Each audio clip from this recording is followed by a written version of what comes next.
Beleza, pessoal? Agora o que a gente vai fazer? A gente vai fazer aquele resumo, bem light, bem tranquilo, e depois ir para umas atividades. A atividade você vai analisá-la um pouco extensa, mas ela é uma questão mais de análise para você entender. Mas se você fizer uma por uma, você vai entendendo o que é cada coisa e memorizando legal, certo? Vamos lá, então. Revisão da aula de número 45, professores Décio, Deise, Mac.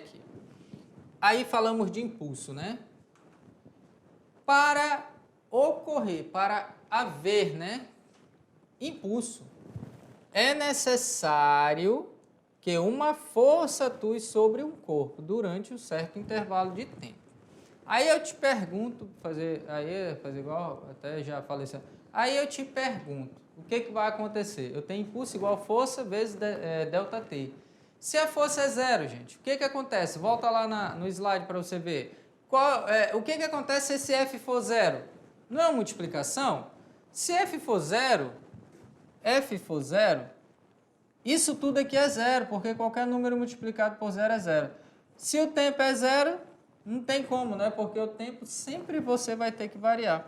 Então, por isso que fala, tem que ocorrer uma força, né? Tem que atuar uma força. Se não atuar, não adianta nada. Impulso I, força F e intervalo de tempo T. Então, se você analisar, é uma equação muito simples. Como falei durante a aula, usa lá o triângulozinho só para organização. Aqui o F, ΔT e o impulso. Aí você pode usar isso aí todo o tempo para um valor igual a uma multiplicação de dois valores. É muito facilzinho. E se eu quero I, eu simplesmente coloco a mão em cima do I, vou ter F vezes ΔT. Se eu quero F, boto a mão em cima do F, vai ter I sobre ΔT. E se eu quero o ΔT, eu coloco I sobre F. Então, olha só como fica fácil, né?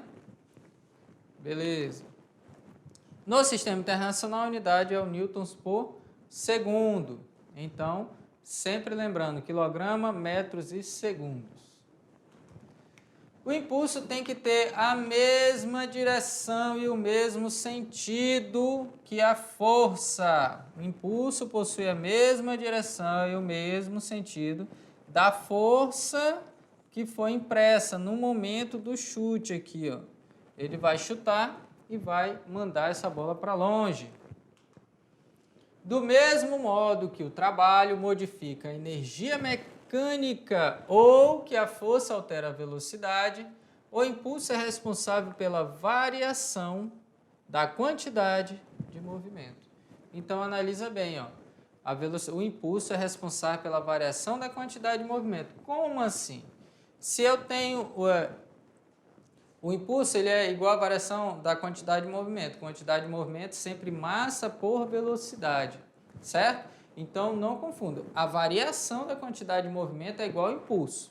Só que se você for calcular o impulso direto, é força pelo tempo, certo? Então, vamos voltar lá rapidinho? Então, olha só. Aí eu tenho que impulso é igual a variação, né? Então, a variação é isso. Lembrando que você pode simplesmente fazer o seguinte. Impulso, se ele for igual à variação da quantidade de movimento, significa que força pelo tempo, variação do tempo, é igual a Q final menos Q inicial. Ou, o que eu posso fazer? MV inicial, ou MV final menos MV inicial. Agora vocês vão lá para as atividades, lembrando, prestando atenção sempre no que? Leitura, anotar os dados, olhar onde vai cada coisa, fazer uma por uma, bem tranquilo lá, para chegar na resposta. Física não pode ter pressa, física não é multiplicar, física não é dividir, não é somar, não é subtrair, nem fazer continha de fração. Física é entender e utilizar as ferramentas matemáticas, que são essenciais, para resolver a questão. E principalmente a leitura, tá? A leitura é fundamental. Vão lá, façam as atividades que já eu volto corrigindo. Vão lá.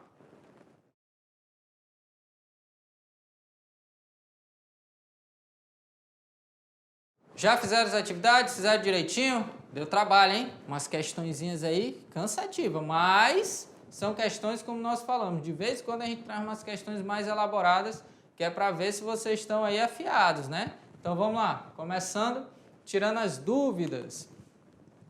Uma questão aí, ó. Passageiros ficam feridos após freada brusca de coletivo em João Pessoa. O que acontece quando um ônibus freia bruscamente? Ainda mais nossos alunos, mediação, sempre quando estão indo aí, nós temos aí nossas estradas, algumas, né, que não são asfaltadas, de barro, de difícil, já foi falar, difícil acesso, né? Dá aquela freada brusca, então eu acho que nossos alunos aí já estão treinados no impulso, treinados aí para tudo que você pensar. Freou o ônibus, já segura, porque sabe que se não estiver segurando, vai tacar a cara no ferro, vai cair. Eu morei em Manaus, então lá, gente, você não tem noção, lá tinha gente até pendurado lá de fora das portas para conseguir pegar um ônibus. Eu já desci em outro bairro porque eu não consegui descer no bairro que eu morava de tanta gente que tinha na frente. Você não só se passar por cima, né? Como eu era magrelinho mais do que sou hoje, às vezes ainda conseguia passar. E outros amigos desciam em outra estação para poder voltar, de tanta gente que tinha. Então, imagina você estar num ônibus desse. Ele freia de uma vez, se está muito cheio, vem um monte de gente uma esmagando a outra. E se tiver vazio, você vem lá de trás varando tudo, vai se arrebentar lá na frente do ônibus, pela freada, certo? Então, sempre tome cuidado e sempre esteja segurando, porque o motorista do ônibus avista um animal, uma pessoa, um carro, ele vai ter que frear. E quem estiver solto, com certeza vai se machucar. Vamos lá, continuando? Então, sempre tomar cuidado com isso. O acidente grave é que a pessoa se machucou. 2 passageiros de um ônibus de transporte público de João Pessoa ficaram feridos após o motorista realizar uma freada brusca. Não é que o motorista errou, está dizendo que ele freou por algum motivo. Para evitar um acidente, tá vendo? Teve que frear. No bairro dos Bancários, na manhã desta terça-feira, 17. Segundo informações de uma das passageiras do ônibus, o coletivo foi fechado por um carro e, para evitar a colisão, o motorista freou o veículo, causando a queda de alguns passageiros. O casal ferido estava em pé dentro do veículo e caiu após o freio ser acionado rapidamente pelo motorista. A ocorrência foi registrada na curva da Via Expressa Padre Zé, próximo ao Campus 1 da UFPB. Então, aqui uma questão adaptada, né? Conforme a situação colocada na reportagem, suponha que o ônibus que trafega inicialmente a 54 km por hora e foi freado bruscamente com uma forma de impedir o impacto iminente com o veículo que estava à frente, né? Um passageiro de massa igual a 60 kg, surpreendido pela manobra violenta, né, pela freada, foi arremessado, chocando-se contra o encosto do banco situado à sua frente. Ele bateu ali, né, na frente mesmo. O tempo de impacto entre a pessoa e o assento foi de 0,3 segundos. Ao término do impacto, o passageiro encontrava-se em repouso. Nesse sentido, faça análise, né, das afirmações. 1. A força média exercida pelo passageiro sobre o encosto do banco do ônibus durante o impacto foi de 3.000 newtons. A variação da energia cinética do passageiro em decorrência do impacto foi igual a 6.750 joules. A potência dissipada na colisão do passageiro com o encosto do banco do ônibus foi igual a 162 kW. A variação na quantidade de movimento do passageiro devido à colisão foi de 3.240 kg/m por segundo. Então, você está vendo aí que a gente vai usar tudo que foi visto nas aulas anteriores. Então, vamos analisar a primeira. Está dizendo que a força média exercida pelo passageiro sobre o encosto do banco do ônibus durante o impacto foi esse valor de 3.000 newtons. Força é igual a massa vezes a aceleração, certo? Primeiro, aceleração, velocidade pelo tempo. Então, vamos lá. A velocidade transforma em, divide por 3,6, certo? Faz uma divisão aqui, por 3,6, 15 metros por segundo. Bom, então eu tenho o quê? A massa 60, certo? Velocidade, quanto é a velocidade do ônibus quando para? 0, porque ele parou. Mas qual era a inicial? 15. O que acontece aqui com o tempo? 0,3 segundos que foi falado. Então, a força vai ser 60 vezes 15 dividido por 0,3. Então, se eu pegar 15 dividido por 0,3, eu tenho 50, multiplico por 60, eu vou ter uma força aí de 3.000 newtons. Lógico que ele está falando que é uma força contrária, porque foi uma força que segurou o encosto e imprimiu uma força na cabeça da pessoa. Então, correta. Falando de força, né? Só teve que mudar aqui a questão da velocidade. Realizou a equação tranquilamente, porque a aceleração é velocidade pelo tempo. Foi dado velocidade inicial, a final é 0 e o tempo 0,3. Fechou, certo? Isso aqui lá em leis de Newton. Beleza. A variação da energia cinética do passageiro em decorrência do impacto foi igual a 6.750. Mesma coisa aqui, divide por 3,6, vou até colocar. Olha só, energia cinética, o que é? A variação dela é a final menos a inicial, certo? Então, vamos colocar isso aqui, ó, como energia final e energia inicial. A energia cinética final é zero. Por quê? Porque está parado. Velocidade zero, zera tudo. Então, só vou ter a final. Então, M é 60, 15 ao quadrado, que é a velocidade, inicial, né, que é o V0, dividido por 2 da equação. 15 ao quadrado, 225, multiplicando por 60, 13.500 e dividido 6.750 joules. Então, passo a passo, correto. Tá vendo que dá para calcular várias coisas que envolvem massa e velocidade? Por enquanto é o que nós estamos fazendo. A potência dissipada na colisão do passageiro com o encosto do banco do ônibus foi igual a 162 kW. Potência é trabalho dividido pelo tempo, certo? E trabalho é igual à variação da energia cinética que nós achamos onde? Olha aqui, já achamos aqui, ó. Então, esse valor vai ser o valor do trabalho, da variação da energia cinética. Então, a potência é a variação da energia cinética, que eu troquei, tá vendo? O trabalho é igual à variação da energia cinética. 6.750 pelo tempo. Olha aí, 22.500. Então, 22.000 o quê? Se eu volto 3, 1, 2, 3, eu vou ter 22,5 kW. Então, tá errada. Está dizendo que é 162. E na questão 4, fazer análise, né? A variação da quantidade de movimento do passageiro devido à colisão foi de 3.240 kg/metros por segundo. Vamos ver se isso é verdade. Então, nós vamos ter aqui massa por variação de velocidade, dividido também por 3,6, né? Então, ΔQ é igual a 60 vezes 0 final, velocidade que o ônibus parou, e menos 15, que é a inicial dele, negativo porque está freando. Então, vai dar ΔQ igual a 900 kg/metros por segundo, que está incorreta. Então, aí nós vamos ter apenas a resposta 1 e 2 como correta. Fechando aí, 1 e 2 correta e 3 e 4 incorreta, fazendo passo a passo, né?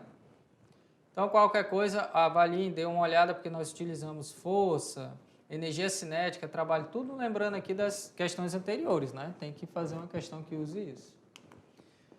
Questão 2. Observe a tabela acima que apresenta as massas de alguns corpos em movimento uniforme. Admita que um cofre de massa igual a 300 kg cai a partir do repouso e em queda livre de uma altura de 5 metros. Olha só. Considere Q1, Q2, Q3 e Q4, respectivamente, as quantidades de movimento do guepardo, do automóvel, do caminhão e do cofre. Então, na sequência, né? Guepardo, automóvel, caminhão e cofre. A massa do guepardo, 70, velocidade dele, 60 km por hora. Automóvel, 1.600, 70 km por hora. E caminhão, 6.000 kg, 6 toneladas e 20 km por hora. Então, na sequência, né? Quebrou tudo ali. Olha lá, os efeitos especiais. Bom, então vamos para frente. A magnitude dessas grandezas obedecem à relação indicada em Aí você vai ter, ó, quantidade de movimento, Q1, né? Então, Q1 é quem? Do guepardo, né? 70 vezes 60. Só é você pegar a massa vezes a velocidade, né? Então, velocidade em quilogramas, quilômetros por hora. Se você pegar, lembra que aí nós estamos fazendo uma comparação, só é transformar a velocidade em metros por segundo, tá? Mas aí, como estão todas em quilômetros por hora, só para fazer uma comparação. Q2, que é do carro, automóvel, 112 mil quilogramas, quilômetro por hora. E do caminhão, 120 mil, que é 6 mil vezes 20, 120 mil quilômetros, quilograma, quilômetros por hora. E do cofre, né, Q4, para calcular Q4, a velocidade é igual a raiz quadrada de 2GH. Lembra que não depende, neste caso, da massa. Não é preciso. Então, nós chegamos aí que a velocidade é 10 metros por segundo do cofre. Tivemos que achar, que não foi dado, né? Só foi falado aí a altura que ele cai. Agora, 36, transformando, né? Tem que multiplicar por 3,6 e aí fazer. Então, Q4 é igual a 10.800 quilômetros por hora. Como é só uma comparação, eu não preciso transformar. Então, aí eu tenho a sequência. Se você analisar, você vai ter 120, 112, 10.800 e 4.200. Que é quem? Q1, né? Q1 ali do menor para o maior, né? Quer dizer, do menor para o maior, a magnitude dessas grandes, a relação indicada, né? Q1 é menor que Q4, porque Q4 é 10.800, né? E Q4 é menor que Q2, que é 112 mil, e Q3, que é 120 mil. Aqui é só uma relação, não foi necessário. Então, pessoal, olha só, toda vez que você faz uma relação que é só comparação, eu não precisei transformar tudo para metros por segundo, porque todos os valores que eu transformar vai reduzir na mesma proporção. É só uma comparação, aí eu posso deixar, tá? Para facilitar. Vamos lá, então? Então, aí, beleza? Feitos 4. Só a multiplicação direta, né? Massa vezes a velocidade. Só tivemos que achar a velocidade do cofre, né? Mas é fácil, né? Quando cai, só é você utilizar as equações anteriores que nós já vimos, né? Que cancela, na realidade, ali, comparando energia cinética com energia potencial. Cancela as massas e eu utilizo direto V igual a 2, raiz quadrada de 2GH. E a questão de Enem, né? Um brinquedo muito simples de construir e que vai ao encontro dos ideais de redução, reutilização e reciclagem de lixo é retratado na figura. Então, olha aí, a brincadeira em dupla consiste em mandar o bólido, né, de 100 gramas feito de garrafas plásticas um para o outro. Quem recebe o bólido mantém suas mãos juntas, tornando os fios paralelos, enquanto que aquele que manda abre com vigor os braços, imprimindo uma força variável conforme o gráfico. Considere que a resistência ao movimento causado pelo ar e o atrito entre as garrafas com os fios sejam desprezíveis. O tempo que o bólido necessita para deslocar-se de um extremo ao outro do brinquedo seja igual ou superior a 0,6 segundos. Então, olha aí, ó, aumenta a força, muito forte aqui, e depois reduz, né? Porque faz muita força no início, como eu falo para vocês, depois a força vai decaindo. O tempo que é dado até 0,6 segundos. Vai de 0 a 8 e depois decai de novo para 0. Dessa forma, iniciando a brincadeira com o bólido, em um dos extremos do brinquedo, com velocidade nula, a velocidade que chega do bólido ao outro extremo em metros por segundo é. Vamos lá. Em todo gráfico, força por tempo, o impulso é numericamente igual à área compreendida entre a reta representada do eixo T, no caso da área do triângulo, certo? Então, divide aqui em duas partes. Se você analisar, ó, a área é um triângulo. Na realidade, só precisa fazer um mesmo. Então, a área do triângulo aí vai ser o quê? mv.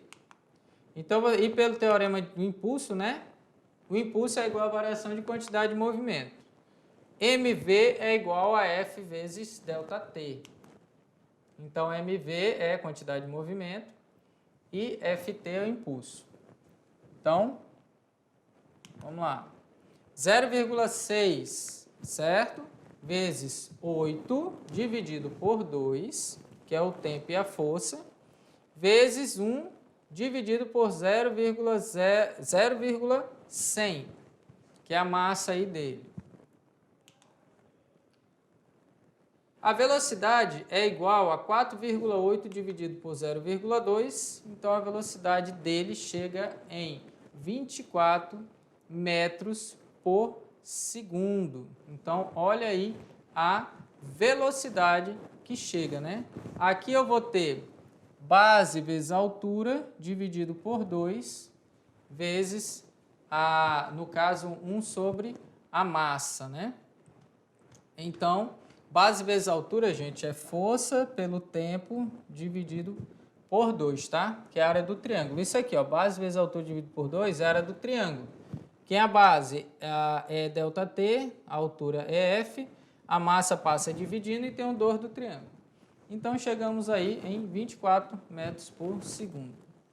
É só uma questão da área do triângulo, usando esta situação aqui que tem o M também. Certo? Então, 24. E um material complementar, né? Renault aí mostra como funciona os airbags. Esse airbag aí, ele vai servir para reduzir o impacto que foi falado aqui quando você bate na frente. Ele reduz o impacto e o tempo de contato ele aumenta, né? Reduzindo ali o tempo, ele aumenta o tempo reduzindo o impacto. Então, para isso serve os airbags. Você vai bater, mas vai bater com uma força muito menor e mais, lógico, né? O airbag é macio, você bate ali e não vai se machucar tanto. Beleza? Então, gente, fechamos aqui essa aula de impulso e até a próxima.